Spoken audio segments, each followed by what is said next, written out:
타협 없는 순결, 츠빙글리와 청교도 정신. 마태복음 5장 13절에서 16절 말씀입니다.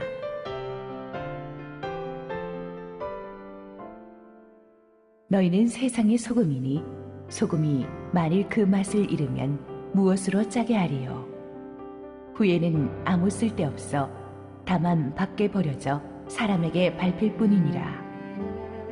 너희는 세상의 빛이라. 산 위에 있는 동네가 숨겨지지 못할 것이요, 사람이 등불을 켜서 말 아래에 두지 아니하고 등경 위에 두나니 이러므로 집안 모든 사람에게 비치느니라. 이같이 너희 빛이 사람 앞에 비치게 하여 그들로 너희 착한 행실을 보고 하늘에 계신 너희 아버지께 영광을 돌리게 하라. 할렐루야. 우리 하나님께 감사와 영광의 박수 올려드리겠습니다. 우리 함께 기도하시고 하나님 말씀 보겠습니다. 사랑하는 아버지, 은혜를 감사합니다. 우리가 가지고 있는 이 믿음의 전통이 공짜로 우리에게 주어진 것이 아니요, 우리 믿음의 선진들이 수많은 고난에서 굴하지 않고 기도와 희생으로 가져다 준 선물임을 믿습니다. 오늘 우리 종교개혁의 선구자들, 또 우리 쯔빙글리의 발자취를 따라갈 때 쯔빙글리와 그 청교도 정신 속에 숨어있는 놀라운 하나님의 축복을 발견하게 하옵소서. 부족한 종은 온전히 은혜 뒤에 감추시고 예수님의 영광만 선포하시옵소서. 예수님 이름으로 기도했습니다. 아멘. 오늘은 우리 또 쯔빙글리라는 또 종교개혁의 두 번째 큰 인물에 대해서 알아보기로 하겠습니다.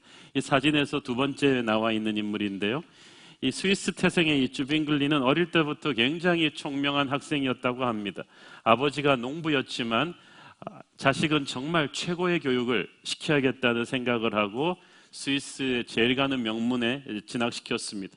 그래서 어렸을 때부터 르네상스 엘리트들을 스승으로 두고 쯔빙글리는 변증법, 라틴어, 기하학, 지리학, 철학, 신학, 고전을 다 통달했으며 클래식 악기까지도 통달을 했습니다. 하프, 플루트, 비올라, 코넷 등의 여러 가지 악기를 연주할 수 있었다고 합니다. 헬라어 원어로 신약 성경을 연구한 그는 그 당시 스위스의 평균 교육 수준보다 훨씬 위에 있는 최고의 교육을 받은 엘리트였습니다. 이것이 나중에 우리가 이 쯔빙글리와 청교도들의 높은 교육 정신을 이해할 수 있는 배경이 됩니다. 쯔빙글리가 목회했던 쥐리히는 그 호수를 끼고 있는 정말 아름다운 도시였습니다. 사진을 봐도 아시겠지만 제가 찍은 겁니다. 잘 찍지 않았습니까? 호반을 끼고 있는 너무나 아름다운 도시 쥐리히에서 1518년 쯔빙글리가 거기에 가장 큰 교인 그로스민스터 교회 목사가 되었습니다. 그로스민스터 교회는 지금 보시고 계신 이 트윈타워로 되어 있는 아름다운 교회 모습인데, 이것에서 쯔빙글리가 죽을 때까지 설교하면서 활동했던 관계로 종교개혁의 어머니 교회로 일컬어지기도 합니다. 쯔빙글리는 교회의 유일한 권위는 성경 말씀이라고 믿었습니다. 그래서 그는 마가복음에서부터 시작해서 신약 성경 전체를 강해 설교를 해 나갔는데, 이 강해 설교가 얼마나 탁월했던지 그 당시 청중 한 사람의 회고록에 의하면 쯔빙글리 목사님이 설교하실 때는 마치 내 머리털을 잡아서 일으키는 것 같았다고 그 영향력을 간증했습니다. 루터가 95개의 논제를 비텐베르크 성당 벽에 붙이고 종교개혁을 시작했다면 쯔빙글리의 개혁은 성경적인 강해 설교를 강단에서 토해내는 것으로 시작되었습니다. 자, 기억할 것은 쯔빙글리와 루터가 서로에게 영향을 준 건 아니라는 사실이에요. 두 사람이 나이 차가 한 살밖에 안 됩니다. 누가 더 많은지는 사진을 보시고 판단을 해보십시오. 1523년에 600명의 청중들 앞에서 카톨릭 변증가와 함께 쯔빙글리의 최초의 공개 대카톨릭 신학 논쟁이 벌어지는데, 거기서 쯔빙글리는 자기의 신학을 담은 67개 논지를 발표합니다. 그 논지의 핵심은 이것입니다. 성경의 권위는 교회의 권위 위에 있다. 성만찬은 우리의 구원을 얻기 위한 수단이 아니다. 어떤 희생제사가 아니다. 성만찬은 주님의 죽음을 기념하기 위한 것일 뿐이다. 우리는 오직 믿음으로만 구원받을 것이다. 신부와 수녀도 결혼할 수 있으며 하나님과 사람 사이의 성직자가 필수적인 중재자로 서야 한다는 가톨릭의 개념을 나는 거부한다고 했습니다. 연옥 신학과 가톨릭 성직자의 맹세, 인간의 선행, 또 성자 숭배 시스템, 이런 모든 가톨릭의 그 사상을 쯔빙글리는 정면으로 거부했습니다. 이 쯔빙글리를 비롯한 종교개혁자들이 특별히 심혈을 쏟은 것은 바로 예배개혁이었습니다. 예배를 개혁하지 않고는 진정한 종교개혁은 없다고 믿었어요. 원래 사도행전적 초대교회 때 예배는 형식적인 면에서 아주 심플했습니다. 내용면에 있어서도 철저하게 말씀 중심이었습니다. 그런데 4세기 초 핍박의 시대가 끝나면서 이제 교회가 지하에서 지상으로 올라오면서 세상적인 요소들이 가미되기 시작했어요. 예배가 화려해지고 복잡해졌습니다. 예배 때 성호를 긋는다거나 분향을 하는 이런 이방 종교들의 인위적인 요소들이 마구 가미되었어요. 사제가 성만찬을 집례하는 순간에 이 떡과 포도주가 실제 그리스도의 살과 피로 변한다는 화채설을 가르쳤기 때문에 성도들은 너무 황송해서 무릎을 꿇고 이 성만찬을 받아 먹었습니다. 또 성당 곳곳에 성자들의 스테이션을 만들어서 성자들에게 촛불을 켜면서 기도하는 성자 숭배가 번졌고, 성자들의 유모를 잘 간직하면 하나님의 특별한 은총을 입는다는 성유물 사상도 교황청에 의해서 장려되었습니다. 그래서 쯔빙글리와 루터는 둘 다 이런 예배를 그대로 두고는 종교개혁이 있을 수가 없다. 그래서 예배개혁에 둘 다 심혈을 기울였던 거예요. 자, 그러나 이 쯔빙글리와 루터 개혁의 이 차이가 있습니다. 이 루터는 쯔빙글리보다는 훨씬 좀 온건한 개혁파였어요. 물론 뭐 화채설이나 사제를 통한 고해 성사 같은 것들은 다 없애야 된다고 했지만, 루터는 말하기를 성경이 명백하게 금하지 않았다면 교회도 금할 필요까지는 없다고 했어요. 그러니까 성경에 명시되지 않은 것을 교회가 하고 있다고 할지라도 그것이 그렇게 해로운 것이 아니라면 그냥 받아들여서 사용할 수가 있다고 주장했어요. 그래서 루터파 교회는 로마 가톨릭의 그 잔재를 상당히 많이 수용한 게 많습니다. 예를 들어서 성화를 걸어놓는 것 같은 것은 루터파 교회도 그대로 따라갔어요. 그렇지만 쯔빙글리는 달랐어요. 그는 이렇게 말했습니다. 성경이 정확하게 하라고 명하지 않았다면 그건 다 해서는 안 된다. 그건 다 없애야 된다. 그래서 쥐리히의 그 쯔빙글리가 주도한 개혁은 굉장히 과격했습니다. 로마 가톨릭의 전통적인 심볼들은 다 떼버리고 불태우고 파괴했습니다. 대성당의 대형 오르간도 해체되었습니다. 쯔빙글리는 예배를 개혁하면서 하나님이 십계명에 명시하신 이 예배 개혁에 대해서 주목했습니다. 출애굽기 20장 4절 5절 보시겠습니다. 너를 위하여 새긴 우상을 만들지 말고 또 위로 하늘에 있는 것이나 아래로 땅에 있는 것이나 땅 아래 물속에 있는 어떤 형상도 만들지 말며 그것들에게 절하지 말며 그것들을 섬기지 말라. 자, 거기까지. 자, 그래서 이 쯔빙글리에게 중요한 것은 가톨릭의 예배는 너무 우상숭배가 심하다. 그래서 이 우상숭배적인 인위적인 요소를 다 거둬야 된다는 거예요. 그래서 그 당시는 가톨릭 성당을 대부분 개신교 예배당으로 개조했었기 때문에 성당을 허물 수는 없었지만 그 안에 있는 성당의 촛대, 뭐 성자상, 음악, 성화, 성직자 예복, 십자가, 벽, 장식 무늬 같은 이런 인위적인 것들을 다 우상이라 그래서 제거했습니다. 오르간 음악도 폐지시켰고 종치는 것도 다 금지되었습니다. 자, 예배 공간 개혁에 대해서는 조금 역사적인 배경 설명이 필요한데 4세기 초에 핍박의 시대가 끝나면서 카타콤 핍박을 피해서 지하에서 몇십 명씩 모여서 예배드릴 때는 그렇게 큰 공간이 필요하지 않았어요. 그러나 4세기 초에 이제 기독교 핍박이 풀리면서 이제 황제도 귀족도 막 예배 들어오는 엄청나게 교인 숫자가 늘어나면서 큰 예배 공간이 많이 필요해졌는데 갑자기 이 공간들이 어디서 생깁니까? 그래서 한때 버려졌던 로마의 우상 신전들이 발굴되어서 예배당으로 리모델링 된 거예요. 그런데 이 신전이라는 것이 원래 그리스와 로마의 우상신들에게 제사하기 위해서 드려진 곳이라 내부 구조가 이 기독교 예배 공간으로 만들기에 썩 적합하지 않았습니다. 하지만 아까도 말씀드렸다시피 이제 황제도 오고 귀족들도 오고 VIP들이 오시는데 이렇게 공간을 최신식으로 리모델링 해야 된다는 생각들이 있었어요. 뭐든지 금으로 깔고 장식하고 화려하게 만들고 웅장하게 만들고 그러면서 하나님께 최고를 드려야 된다는 명목을 내걸었습니다. 그래서 중세를 지나면서 로마 가톨릭 성당은 그 이방 신전처럼 화려하고 복잡한 스타일로 건축이 되는 거예요. 그리고 말씀을 잘 몰랐던 중세기 사람들은 그냥 그러려니 하고 그것을 자연스럽게 받아들인 것입니다. 로마 가톨릭 성당의 미사를 가보시면 눈에 보이는 신비로움을 굉장히 중시합니다. 성당 곳곳이 파리의 노트르담 성당 같은 데 들어가 보시면 아주 어둡고 곳곳에 성모 마리아나 여러 성인들을 위한 섹션들이 다 구비되어 있고 촛대와 성화를 비롯한 장식물이 굉장히 많습니다. 그래서 예배당에 들어가면 굉장히 막 시선 강탈하는 어지러운 것들이 많아요. 거기서는 설교 메시지 컨텐츠 자체보다는 모양과 형식이 중요했습니다. 사제의 목소리가 마치 천상의 방언처럼 들리게 하기 위해서 주로 주문처럼 외우는 언어로 라틴어로 미사가 집례되었고 정교한 음향장치를 마련했습니다. 아니 성만찬할 때 이 떡과 포도주가 실제 그리스도의 살과 피로 변한다는 화채서를 가르쳤기 때문에 정말로 그런 것처럼 꾸미기 위해서 아주 영롱한 배경음악을 깔아주고 갑자기 섬광을 비추기도 했습니다. 그래서 이 종교개혁자들은 이 예배를 개혁해야 된다.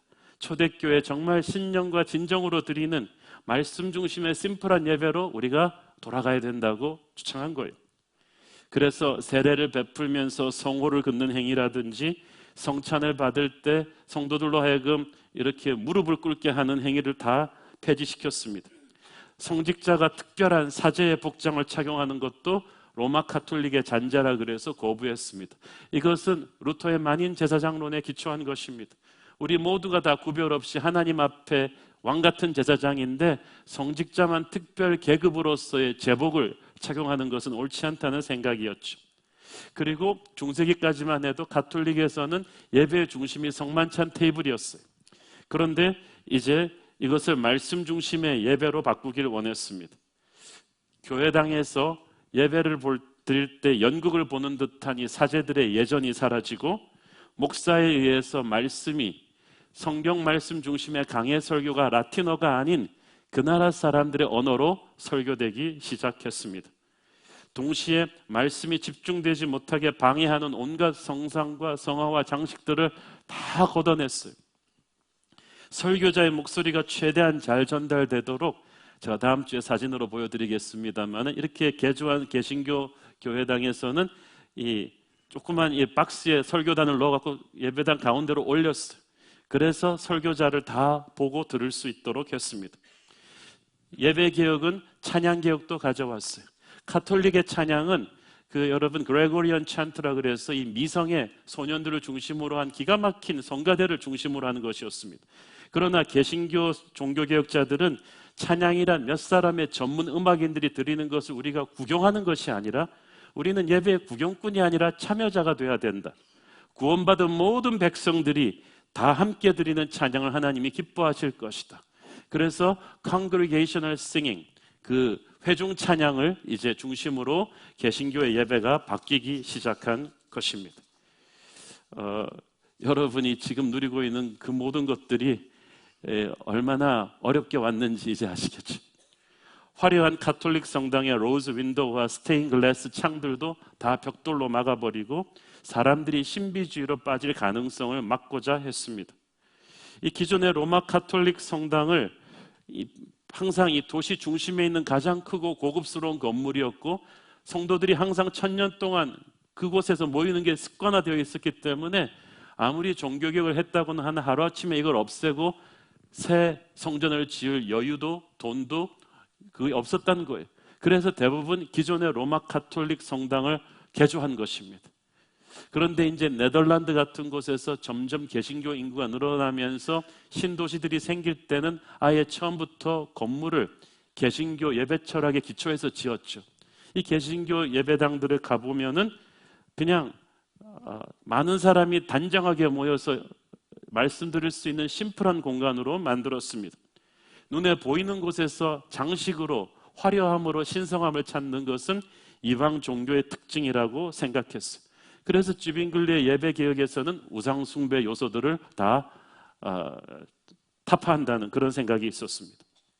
자, 종교 개혁의 큰 거인이었던 동시대를 살았던 루터와 쥐빙글리가 서로 사이가 안 좋았어요. 보십시오. 서로 이렇게 보면서도 서로 눈을 딴 데 보고 있잖아요. 자, 이들이 부딪혔던 이슈 중에 하나가 성만찬이었습니다. 우리가 알아둬야 될 것은 성만찬은 지금 우리가 생각하는 것보다 그 당시는 훨씬 심각한 문제였어요. 왜냐하면 1000년 동안 가톨릭교 예배의 중심이 성만찬이었거든요. 모든 종교개혁가들이 그리스도의 살과 피로 떡과 포도주가 사제의 집례와 함께 바뀐다는 가톨릭의 화채설은 다 반대했어요. 그러나 그 다음부터 의견이 갈렸어요. 루터가 본 가톨릭식 성만찬의 문제는 이게 인간의 행위를 강조하는 거예요. 그래서 하나님 앞에서 어떤 희생 제사를 드려가지고 하나님 앞에 의로움을 얻기 위한 행위로 사용된다는 거예요. 그런데 루터는 뭘 가르쳤죠? 오직 의인은 믿음으로 사는데 이 가톨릭 성만찬이 우리가 하나님 앞에 의롭게 되는 행위가 되어서는 안 된다는 거예요. 그런데 쥐빙글리는 뭐가 문제냐면 성만찬도 우상 숭배돼서는 안 된다는 거예요.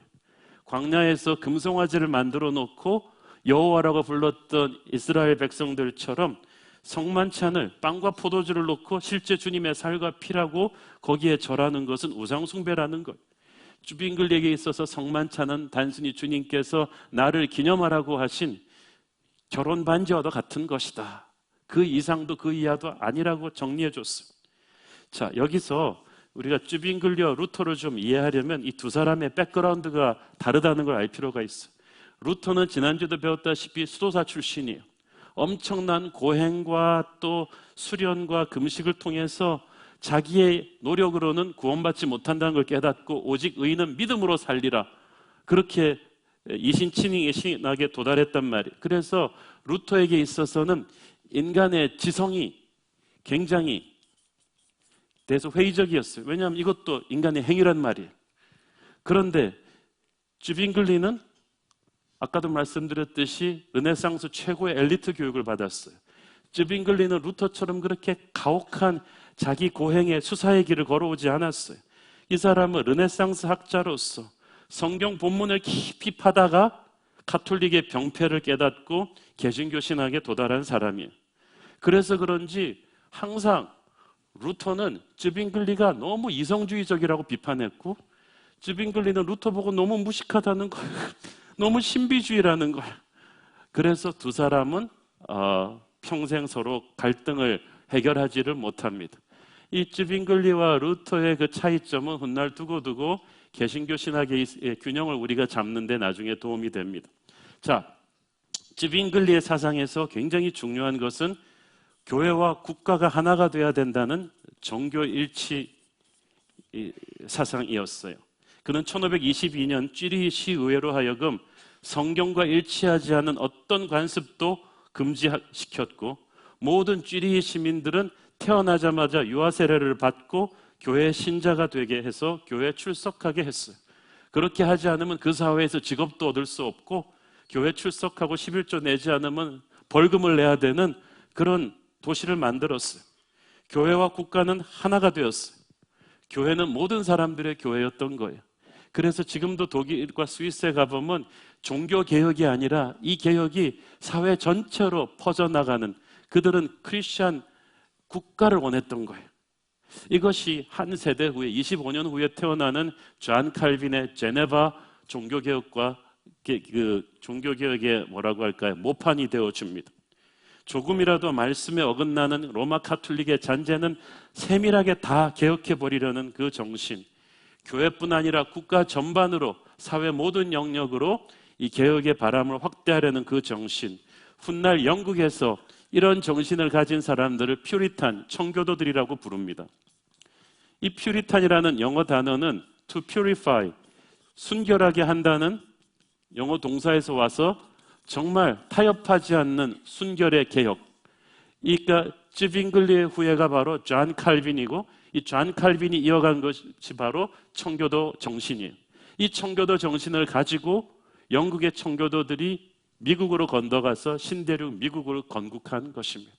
그래서 쯔빙글리를 이해하는 것은 칼빈을 이해하는 것이고, 칼빈을 이해하는 것은 미국의 건국자 청교도들을 이해하는 굉장히 중요한 단초가 되는 거예요.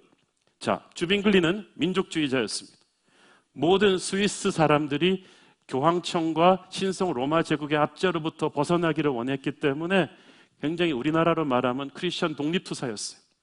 그래서 다른 개신교주들과 연대해서 이 로마 카톨릭 주들을 경제적으로 고립시키는 기가 막힌 경제 봉쇄 정책을 했습니다. 너무 큰 경제 압박을 느낀 로마 카톨릭 5개 도시들이 연합해서 8,000명의 연합군이 갑자기 쥐리히를 급습합니다. 1531년 카톨릭 연합군 8,000명이 쥐리히를 공격했고, 쯔빙글리는 군목이 되어서 1,500명의 쥐리히 방위군들과 함께 먼저 나가서 그들과 싸우다가 전사합니다. 분노한 카톨릭 군대는 쯔빙글리의 시신을 찾아내서 난도질해서 불태워서 죄를 사방에 뿌려버립니다. 그날 많은 수천 명의 개신교들이 쯔빙글리와 함께 전사했지만, 그때부터 이어진 유혈 충돌로 인해서 카톨릭과 개신교 둘 다 휴전을 선언하고, 스위스의 모든 주들이 이제 각자 그냥 자기 취향대로 종교를 선택하기로 결정을 합니다. 카톨릭과 벌인 전투에 군목으로 참전했을 정도의 민족주의자였던 쯔빙글리, 정말 카톨릭의 잔재에 대항해서 말씀의 검을 들고 목숨을 걸었던 쯔빙글리의 전투적인 이미지가 형상화돼서 오늘도 쥐리히시에 있는 쯔빙글리의 동상을 가보면 성경책과 칼을 든 모습으로 서 있습니다. 한치의 타협도 허락지 않고 전쟁처럼 카톨릭과 싸웠던 이 쯔빙글리의 인생이기도 했습니다. 자, 쯔빙글리는 죽었지만 쯔빙글리 정신의 후예는 아까 말씀드렸듯이 다음 주에 언급할 제네바의 칼빈이고, 그 칼빈의 정신을 가지고 온 것이 바로 영국의 청교도들입니다. 자, 이 영국의 청교도들을 이해하기 위해서 우리가 또 약간 영국의 종교개혁은 어떻게 이루어졌는가라는 배경 설명이 조금 필요합니다. 자, 독일의 종교개혁에는 루터라는 강력한 영적 지도자가 있었고, 그리고 그 스위스의 종교개혁에는 쯔빙글리와 칼빈이라는 이 구심점이 있었는데, 영국의 종교개혁은 이것도 저것도 아니에요. 영국의 종교개혁은 헨리 8세라는 정말 정신분석이 필요한 이상한 6명의 왕비를 두었고 그 중에 3명을 처형해버린 굉장히 영국 역사에 길이 남는 영국 사극에 항상 등장하는 헨리 8세로 인해 시작되었습니다. 이 헨리 8세가 왕비 캐서린이랑 이혼을 하고 싶었는데, 그 당시는 왕이 이혼을 하려면 교황의 허락을 받아야 돼요. 그래서 교황님, 저 이혼하고 싶어요. 그랬더니 교황이 이건 아니지. 왜냐하면 헨리 8세가 이혼하고자 하는 왕비 캐서린이 누구냐 하면 카톨릭의 막강한 후원 세력인 신성 로마 제국 황제의 숙모예요. 이 이혼을 허락해 줬다가는 교황은 자기 자리를 보존하지가 못해요. 그래서 안 돼. 참고 살아. 그런데 헨리가 화가 났어요.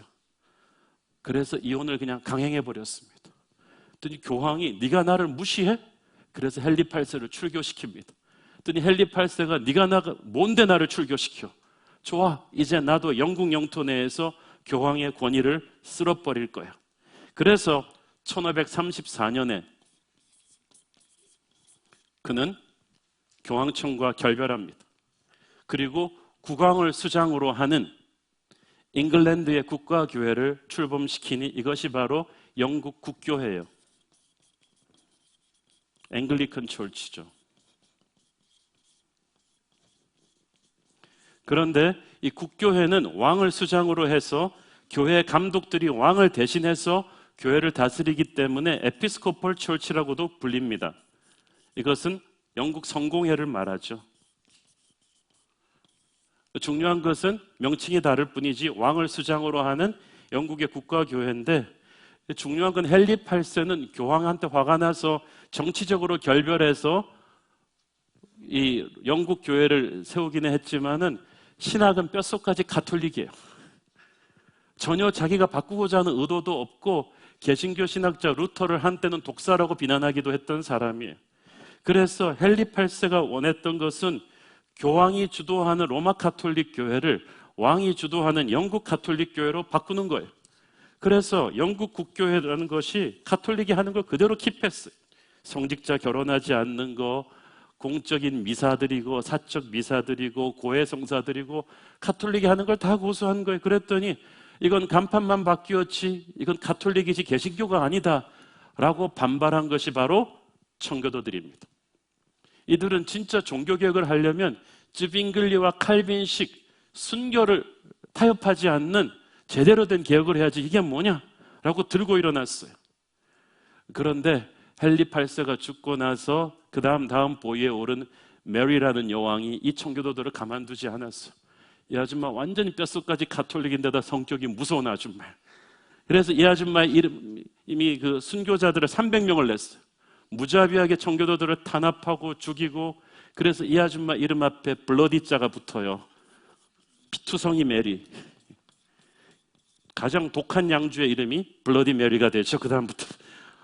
그래서 수많은 청교도들이 탄압을 피해 해외로 도망갔다가 마침내 이 사람이 물러나고 위대한 여왕 엘리자베스가 1558년에 왕위에 오르는데 영국 역사상 가장 유명한 여왕이죠.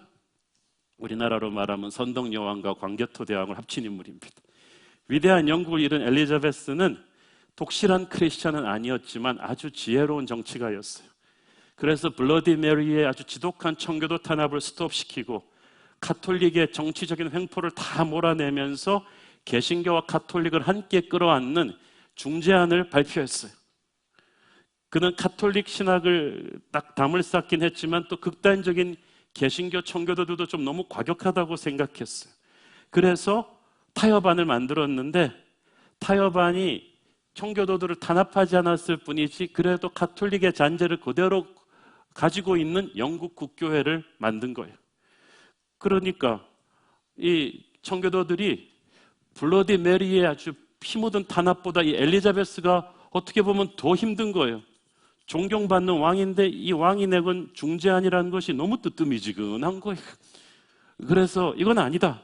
성직자들이 가톨릭 신부들과 똑같은 예복을 입고 세례 줄 때 성호를 그리고 무릎 꿇고 성찬받고 가톨릭 휴일 다 지키고 이게 무슨 개신교냐. 그래서 청교도들은 엘리자베스 아줌마의 중재안도 거부한다. 그랬더니 엘리자베스가 내가 이렇게 너그럽게 타협안을 오퍼했는데 너희들이 그걸 거절한다면 이렇게 국가 기강이 흔들려서 되겠는가? 그래서 엘리자베스도 청교도들을 압박을 합니다. 그렇지만 엘리자베스는 지혜롭기 때문에 압박을 너무 무식하게 하지 않아요. 그래도 국정의 밸런스를 잘 맞추면서 끌고 가는데 문제는 엘리자베스 돌아가신 뒤에 왕위를 이어받은 제임스 1세, 찰스 1세 이런 사람들이 무식했어요. 특히 찰스 1세는 아주 뼛속까지 가톨릭인데다가 왕권주의자예요. 그래가지고 너무 무자비하게 개신교도를 몰아붙였어요. 청교도들을 몰아붙였어요. 그래서 잉글랜드에 내전이 터집니다. 스코틀랜드에서 지원군도 오는 완전히 큰 내전을 끝에 마침내 청교도군이 승리하죠. 이 청교도군의 승리를 이끈 인물이 바로 유명한 올리버 크롬웰이에요. 이 올리버 크롬웰이 왕의 군대를 격퇴시키고 왕을 사로잡아요. 사로잡은 왕을 이 궁정 앞에서 모든 국민들 보는 앞에서 죽여버립니다. 이 과정에서 청교도들이 정권을 잡고 의회를 개혁합니다. 정권 잡자마자 뭐 했겠어요? 영국 국교회를 폐지시켜버려요. 그리고 청교도들을 공식적으로 인준해 주면서 모든 종파, 장로교, 침례교 모든 종파들에게 종교적인 관용을 베풀었지만 예외가 있었으니 가톨릭과 성공회는 예외. 다른 모든 사람들은 끌어안는다. 그러면서 정치 권력을 청교도들이 이제 손에 쥐었어요. 핍박받던 슈퍼을에서 졸지에 슈퍼갑이 돼버린 청교도들이 뭘 했을까요? 시집살이 오래한 며느리가 자기가 시어머니 되면 너그러운 사람이 될까요? 똑같이 갚아줬죠. 청교도들은 과감하게 나라를 청교도 국가로 만들어 갔습니다. 모든 국민은 주일날 교회 나와야 한다. 11조를 안 내면 세금을 거기다 얹을 것이다. 경마, 춤, 지나친 음주, 놀이에 참석하는 거 다 금지되었고 카톨릭식 교회 재단들은 다 파괴되었습니다. 자, 이렇게 국가 공권력을 손에 쥔 청교도들이 힘으로 신앙을 강요하기 시작하니까 반발이 일어났어요. 게다가 왕을 국민들 앞에서 아무리 잘못한 왕이지만 처형해버리니까 이건 너무 심하지 않냐. 그리고 11조 교회 출석도 우리가 은혜 받아서 해야 되는데 그렇게 무식하게 법으로 압박을 하면 어떡하냐. 그래서 사람들이 올리버 크롬웰의 철권 통치에 의해서 상처받고 극단주의 청교도로부터 등을 돌리기 시작했던 거예요. 자, 이 얘기에 대해서는 조금 이따가 더 하기로 하고요. 이 영국 청교도들 중에서 이제 미국의 조상들이 나옵니다. 청교도들 중에서도 교회 안에서 이렇게 영국 국교회를 좀 잘 개혁해 보겠다는 사람들이 있었는가 하면 영국 국교회는 개혁하기에 너무 늦었다. 그래서 우리가 분리해 나와야 된다라고 하던 분리주의자들이 있었어요.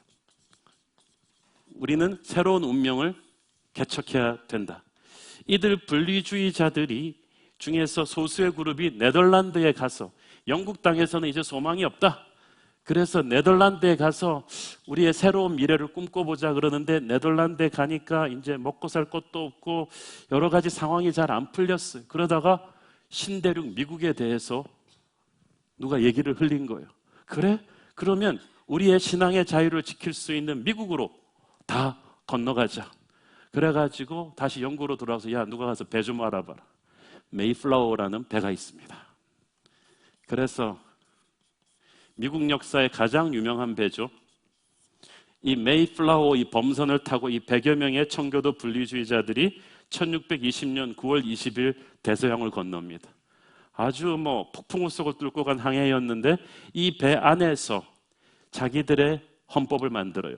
이것이 메이플라워 컴팩트라고 하는 메이플라워 조약인데 독립선언문 100여 년 전에 만들어진 진짜 미국의 정신을 담은 법으로 알려져 있습니다. 하나님을 섬기는 국민이 정치적 권위의 근본이다. 이게 이 법의 취지였어요. 그리고 거기에 서명한 40명의 남자들 중에는 하인들과 하류계급의 노동자들이 다 포함되어 있었어요. 그 사실은 무엇을 의미합니까? 미국은 유럽과 다를 것이다. 만민이 평등한 민주주의 국가가 될 것이다. 국민이 자발적으로 뽑는 공권력에 의한 사회일 것이다. 이거를 예표한 것이 메이플라워 조약이었어요. 11월 달에 이들이 미국의 북동부 플리머스 해안에 상륙해요. 그리고 그해 겨울에 모진 추위를 이기지 못하고 100여 명 중에 50명이 얼어 죽습니다. 그리고 살아남은 사람들이 그 다음에 농사를 지어서 하나님께 감사 예배를 드리는데 이것이 바로 추수감사절이에요. 미국의 유명한 명절이고 전 세계의 명절이 되죠. 자, 그래서 분리주의자들 청교도들이 있었는가 하면 또 비분리주의자들 중에서 우리는 영국 국교회가 문제가 많은 건 알지만 영국 국교와 갈라서거나 국왕과 척을 지고 싶지는 않다. 그렇지만 우리도 새로운 운명을 찾겠다. 이 청교도들의 대표적인 인물이 바로 존 윈트롭입니다. 그는 계시록 종말론에 입각해서 영국 교회가 자꾸 이렇게 부패하면 하나님이 영국을 버릴 것이고 그러면 영국에는 소망이 없다. 우리는 새로운 땅을 향해서 가야 한다. 그렇지만 영국 국교회의 머리는 왕과 원수가 돼서 가고 싶지는 않다. 그래서 막 머리를 써서 왕이 축복하는 매사추세츠만 회사를 만들어서 마치 왕에게 모든 걸 갖다 바칠 회사일 것처럼 만들어서 700명의 청교도들을 데리고 신대륙 미국으로 갑니다. 나중에 가서는 딱 왕과 나중에 결별을 하게 되지만 자, 이 윈트롭은 조지 워싱턴 이전에 실제 미국의 정신을 몸에 품은 미국의 실제 대통령, 최단기 대통령이라고 사람들이 알아줄 정도로 유명한 사람이에요. 그가 새로운 사회를 꿈꾸는 비전의 캐치프레이즈는 광야에서의 소명이었습니다. 어디서 왔냐면 오늘의 본문인 마태복음 5장 14절에서 왔어요. 시작. 너희는 세상의 빛이라. 산 위에 있는 동네가 숨겨지지 못할 것이요. 여기서 산 위에 있는 동네가 한국말로 보면 좀 험불하지만 영어 성경에 보니까 City on a hill, 산 정상 위에 있는 도시라는 거예요. 우리는 새 예루살렘, 모든 열방이 보고 우리도 저렇게 살아야겠다고 할 수 있는 하나님의 정의와 거룩이 살아있는 그런 국가를 꿈꿨어요. 자기들은 새 이스라엘이라는 거예요. 신명기 말씀에 너희들이 이 언약을 잘 지키면 그 땅에 들어가서 복을 받을 것이요 그렇지 않으면 저주를 받을 것이다. 우리는 하나님의 선민이다. 새 이스라엘이다. 저 축복의 땅 미국에 가서 우리가 고난을 잘 견뎌내고 하나님 뜻대로 이 나라를 세우면 우리는 복을 받을 것이다. 그래서 그들은 교회와 정치가 하나가 되는 크리스천 국가를 꿈꾸었습니다. 공직자들이 이 청교도 신앙으로 무장하고 십계명이 사회 모든 법 질서 안에 다 스며들어가 있는, 그래서 초창기 북미 청교도 이 도시를 다스리는 법은 하나님의 법이었어요. 마을의 회의는 교회 회의를 약간 세속화시킨 것이었고 교회 회의는 마을 회의가 약간 영적으로 만든 것이었습니다. 이것이 전통이 돼가지고 미국의 정치인들은 다 목사님의 설교처럼 연설하고 목사님들은 항상 정치적인 결정에 관여하는 이 전통이 그때부터 생긴 거예요. 자, 그런데 하나의 아이러니는 이 뉴잉글랜드 청교도들의 배타주의입니다. 자기들도 국교도들의 그 종교 탄압을 견디다 못해 신앙의 자유를 찾아 미국에 와서 첫 번째 주장한 게 신앙의 자유가 있는 땅이었으면서 그들이 주장한 신앙의 자유는 청교도 신앙의 자유였어요. 청교도 신앙과 동의하지 않는 타 교파들은 또 탄압하기 시작한 거예요. 예를 들어서 초대 하버드 총장이 침례교 신학에 동정적이라 그래서 해임시켰고 4명의 퀘이커 교도들을 사형시키기도 했고, 또 뉴잉글랜드 세일덤 지역에서는 갑자기 또 혼자 사는 여자들이 마녀라는 마녀 사냥바람이 불어가지고 청교도 종교재판에서 수없이 혼자 사는 여자들을 처형시키기도 했어요. 그런 자기들도 핍박받아서 피난 왔으면서 그 안에서 또 다른 사람들을 핍박하는 이 이상한 배타주의가 청교도들에게 생긴 거예요. 존 윈트롭은 그러나 명분이 있었어요. 우리가 여기 와서 이 이상적인 크리스천 국가를 만드는 데 있어서 다른 신앙의 사람들이 섞여 들어오면 혼란과 분열이 일어난다. 신앙이 같아야 이 국가가 하나가 될 수 있다. 그래서 이걸 딱 지킨 거예요. 그래서 다른 교파와 신학의 사람들은 다 추방됐어요. 그 대표적인 인물이 바로 로저 윌리엄스예요. 이 로저 윌리엄스라는 인물은 존 윈트롭과 맞먹을 정도로 굉장히 큰 지도자였는데 어느 날 팍 부딪혔어요. 이 로저 윌리엄스가 뭐라 그랬냐면은 이 땅의 주인은 미국의 인디안들인데 왜 우리가 하나님의 선민의식으로 왔고 그냥 돈도 안 내고 뺏어버리냐. 인디안들과 대화해서 돈 주고 사자. 값을 치러야 된다. 그러면서 로저 윌리엄스는 주장했습니다. 너희들이 지금 하는 것은 영국 국교회가 했던 횡포랑 똑같다. 교회와 정치는 분리되어야 한다고 주장했습니다. 윈트롭은 이런 윌리엄스를 가만둘 수가 없었어요. 그래서 너 나가 살아. 추방했어요. 그래서 이 사람이 추방당해서 조금 남쪽으로 내려와서 좋은 땅을 찾아서 자기 신념대로 돈을 주고 인디안들한테 그 땅을 삽니다. 그리고 그 땅에 종교의 자유를 선포해요. 그것이 바로 오늘날의 로드아일랜드입니다. 미국 최초의 완전한 모든 종파들에게 침례교도 카톨릭 할 것 없이 종교의 자유를 선언한 그런 곳이죠. 이 윌리엄스는 칼빈주의자였지만 정치와 교회가 분리되어야 한다고 믿었어요. 하나님만이 인간으로 하여금 하나님을 예배하게 할 수 있는데 법으로 꼭 교회 나오게 하고 법으로 11조 내게 하는 이런 것으로 개인의 신앙을 강요해서는 안 된다고 주장했어요. 교회는 스스로 은혜 받고 중생을 체험한 사람들만 나갈 일이지 국가의 물리적인 힘으로 압박해서 교회를 나오게 할 수는 없다. 그러면 오래 갈 수가 없다 그랬어요. 이건 영국 국교의 잔재라고 했습니다. 미국은 점차 윌리엄스의 주장대로 정치와 교회가 이제 분리해서 가게 되죠. 자, 오늘의 말씀을 정리합니다. 쯔빙글리와 그의 정신을 전수한 칼뱅과 청교도들은 종교개혁 안에 종교개혁이라고 할 정도로 타협 없는 순결을, 개혁을 강조했습니다. 그래서 청교도들은 각 개인의 중생의 체험을 중시했어요. 교인 한 사람 한 사람이 자기가 예수 믿고 구원받은 간증을 공동체 앞에서 확실하게 하고 그 간증을 듣고 모든 교회 구성원들이 고개를 끄덕거려야 교회 교인이 될 수 있었어요. 그 정도로 교회 순수성에 심혈을 기울였습니다. 그들은 설교학의 중요성, 성경 중심의 신학을 강조했고 건전한 크리스천 노동 철학을 강조했어요.